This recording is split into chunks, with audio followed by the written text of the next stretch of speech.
Hello friends, welcome to my channel. இந்த வீடியோவில் நம்ம எதை பற்றி பார்க்க போகிறோன்னா, வெள்ளித்திரையில் கலக்கோக்கலன்னு கலக்கின வடிவேலு சின்ன திரையில் களமிறங்க போகிறாரு. சன் டிவியில் புதுசாக அறிமுகமாக போகிற டாப் புக்கு டூ புக் அந்த ஷோவில் வடிவேலு வர போகிறாரு. பாலிவுட் தமிழ் கம்யூனிட்டிலேயே பெஸ்ட்டு கம்யூனின்னு சொன்னாலே அது வடிவேலு தான் போய் சேரும்.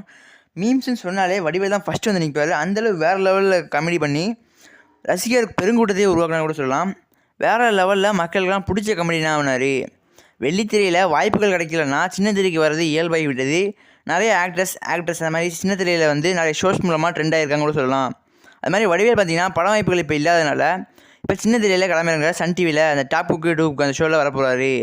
அந்த ஷோவில் ஜட்ஜாக வர போகிறாரா இல்லை குக்காக கண்டஸ்டண்ட்டாக அந்த மாதிரி வர போகிறாருன்னு பெரிய சந்தேகமாக போயிட்டு இருக்குது.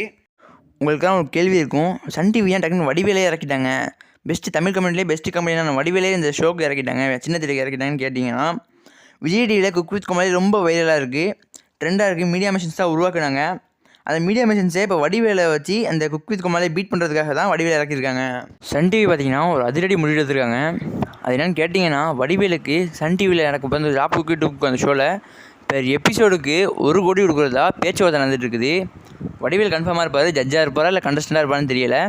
ஆனால் பெர் எபிசோடுக்கு 1 கோடி வாங்குறதா பேச்சுவார்த்தை நடந்துட்டு இருக்குது. அதெல்லாம் தெரியலை, பொறுத்து வந்து பார்ப்போம். ஓகே காய்ஸ், இவர் காமெடி எத்தனை தடவை பார்த்தாலும் சலிச்சு போகாது. பார்த்த காமெடி திருப்பி பார்த்தாலும் சலிச்சு போகாத அளவு ஒரே காமெடியன் தான், அது வடிவேலு தான். அந்தளவு வேறு லெவலில் ஸ்பான்டேனியஸாக காமெடி பண்ணுவார். எக்ஸ்பிரஷனால் மக்களை கவர்ந்து வச்சிருக்காரு. அது மட்டும் இல்லாமல் இந்த ஷோ வந்து குக் வித் கோமாளி பீட் பண்ணால் கமெண்ட்ஸ் சொல்லுங்கள். ஜட்ஜாக இருப்பாரா கண்டஸ்டண்டாக இருப்பாருன்னு தெரியல. நம்ம சேனலில் சப்ஸ்கிரைப் பண்ணி வச்சுக்கோங்க.